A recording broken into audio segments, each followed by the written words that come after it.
another new notation. This will be something that I'm going to call reversal. And it's typically something you would do to a set of pairs. But as far as the grammar is concerned, you can take any term. Usually you would take something that refers to a set of pairs, though, but you could grammatically take any term and then stick a -1 symbol, or what I'm usually putting is a sort of attached -1 looking symbol, like this, as a superscript. Okay, so things like you take your set of pairs S, and then you stick this. So it looks like S to the -1. There are a couple of ways of writing this. Assuming you're in math mode here, you could write S and then a caret for superscript and then -1, like this. Remember, you have to group things using curly braces. If you don't put the curly braces, then you'll get a superscript negative sign, and then the 1 will just sit below. So this is one way to do it. I encourage you to use this, to do it this way. But what I like to do in the notes is put this other symbol, which looks like -1, but it has the 2 sticks attached so that it looks like one symbol. So if you want to make that symbol, it's \-v, like that. Okay, and I don't know, you might need some package to, you might need to include a certain package to put that. I'm not sure. Okay, so I just like to do that because I don't want it to look like a -1 symbol, since in algebra, the -1 symbol is often used to talk about the inverse of something with respect to a binary operation. So just like we saw that the identity function is an identity for the operation of composition, the reversal will sometimes be an inverse for the operation of composition, just like reciprocal is inverse for multiplication and negatives is inverse for addition. However, it's not always going to work to give inverses. It's not always going to, well, you'll see. It's not always going to give a function. But what does work always is the idea of reversal. So I sort of like to not use the notation -1 until I know that what I'm looking at is really invertible. So you'll see what I mean. Anyway, whatever notation you use, here is the definition. S reverse is going to be the set of, it's going to be a set of pairs, and it's going to run over all xy, pairs xy, in the original set. And what it's going to do is just flip them around. So that's what it is. And of course, this is, again, a shorthand for something that really has this annoying existential quantifier in it. It's the set of pairs P such that there exists xy, such that P is yx, and the pair xy is in S.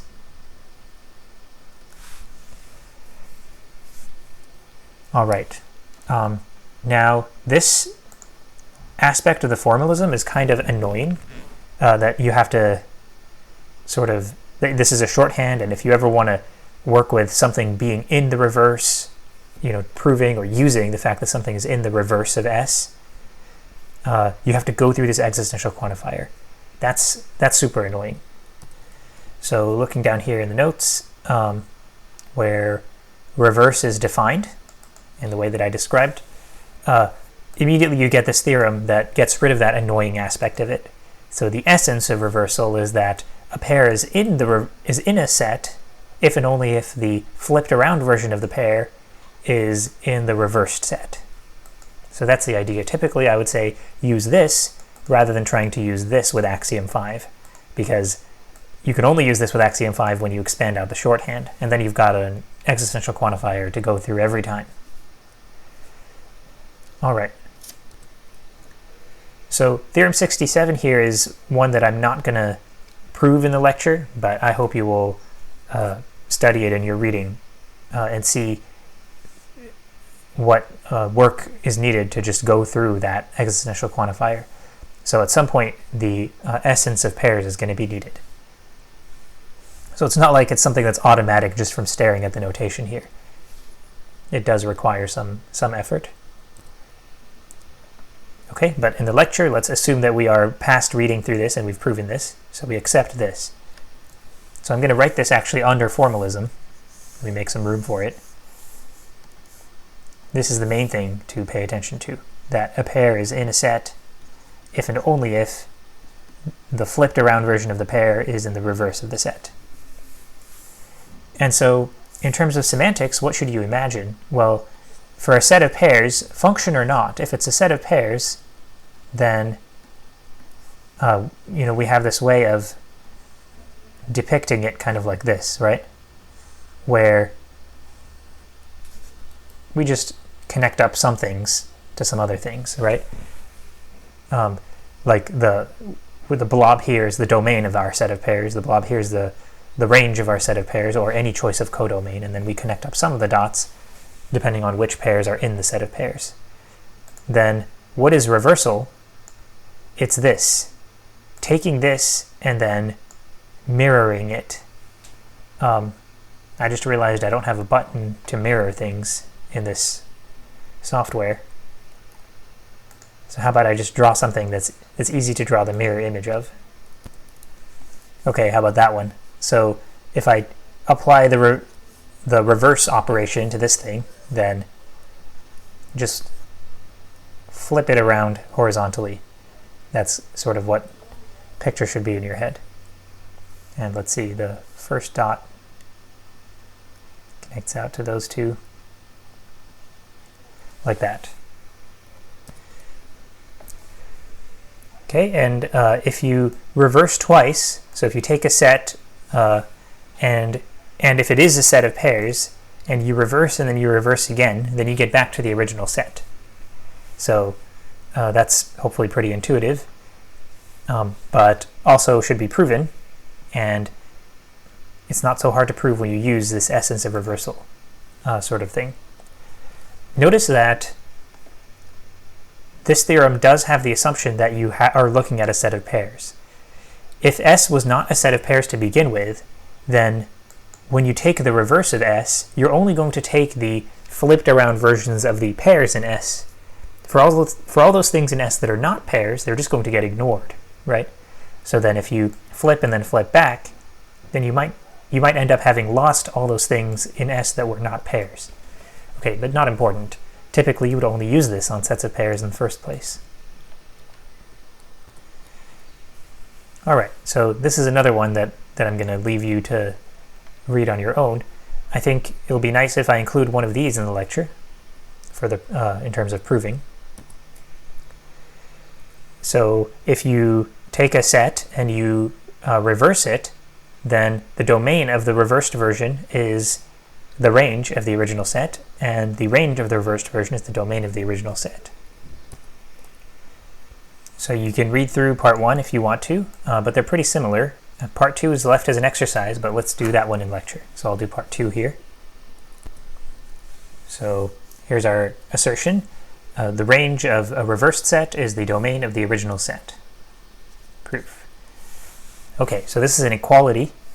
So I'm basically forced to use theorem 10, kind of, right? Or axiom 8 or whatever. Basically the same thing. So I'm going to split it up into two inclusions that I'm trying to prove here. Two inclusions.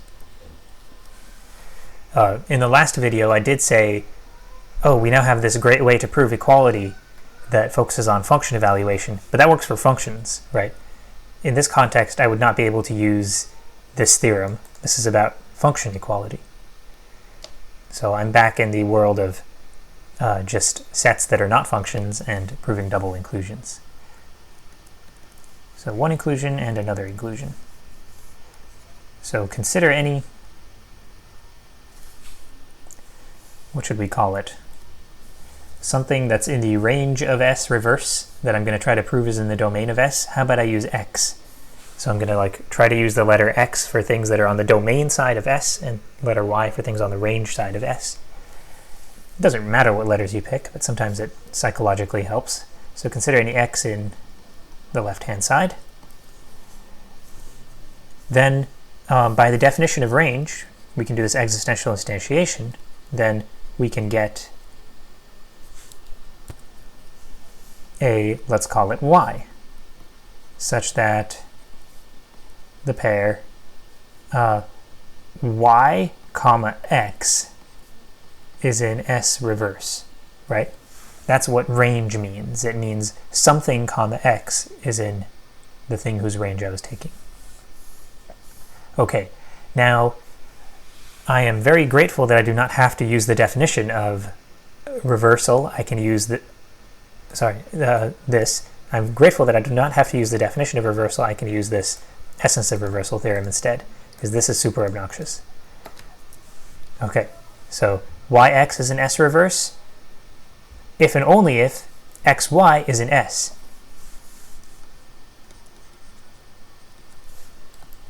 Let me just reference that theorem. 67.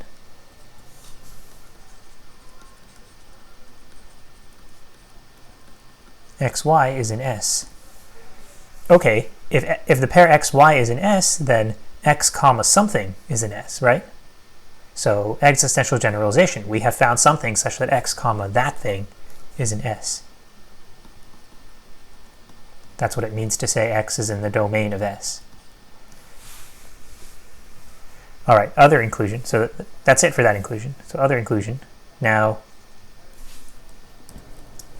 consider any x in the domain of S, then we can get a y, using the definition of domain, x comma something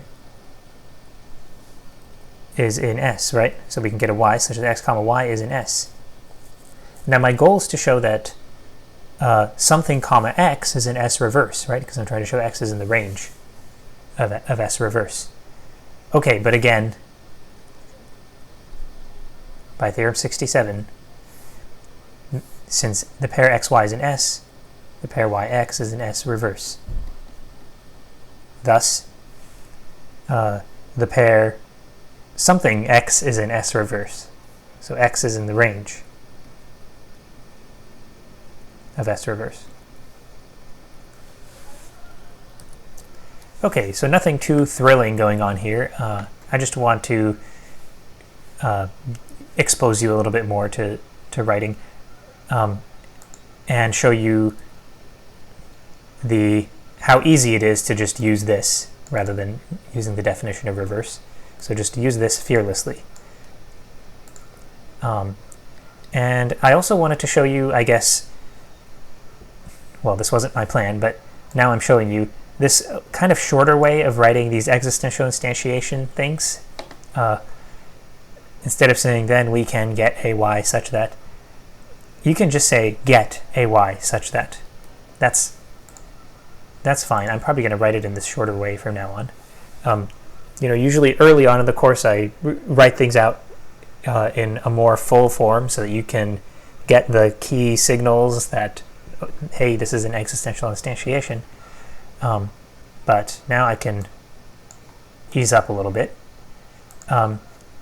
Another way people would write things, instead of saying get a y such that this is true, is maybe more commonly, you can say let y be such that this is true.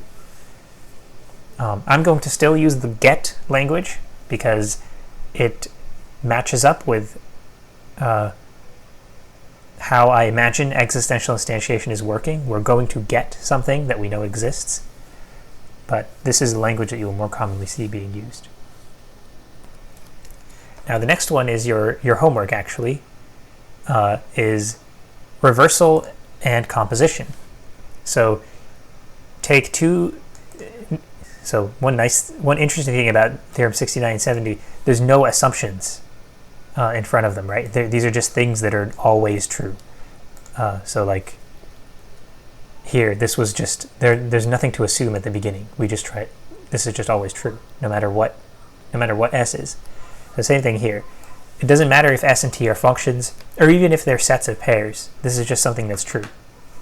But typically you would use this, just like typically you use composition in a context where not only are S and T sets of pairs, but they're also functions. That's the typical situation where you use composition. So let's imagine that S and T are functions here. Then S composed with T is like do T, then do S, right? It's the function that does T and then does S. And then when you reverse it, a good way to think about reversing that is reversing what a function is doing. So instead of inputs going to outputs, now you're trying to go backwards and recover inputs from known outputs. So going from output to input. So think of it like doing an operation in reverse, doing an operation backwards. So this is like do t, then do s. Okay, now take that operation and do it backwards. This, on the other hand, is do the backwards version of s and then the backwards version of t. So you see it's kind of flipping around, right? So one way I like to think about this is in terms of putting on your socks and then putting on your shoes. So if t is putting on your socks, so put on socks, then put on shoes. Okay, now reverse that. How do you reverse the operation of putting on your socks and then your shoes? You first take off your shoes and then you take off your socks, right? You wouldn't reverse it by just saying, okay, now take off your socks while your shoes are still on. So that's sort of a good way to remember that this is going to flip around, or a good way to understand why it's flipping around. Yeah, so this is going to be one of your homework problems to prove this. You might already have used this kind of idea also. I think in Math 4a in linear algebra, when you're talking about multiplying matrices, if you just think of this as the inverse of a matrix, which in some sense you can think of a matrix as a function, and you can think of the multiplication of matrices as a composition of functions, then you kind of have this feature, this same property, right? That when you multiply two matrices, if you invert the product, then you get the product of the inverses, but flipped the other way around. So this is just a general thing. Probably you don't notice it so frequently because you're used to multiplying numbers, right? And when you multiply numbers, it doesn't matter the order in which you multiply, it's commutative. But composition, like matrix multiplication, is very much not commutative. So you do have to worry about the order in which things are showing up.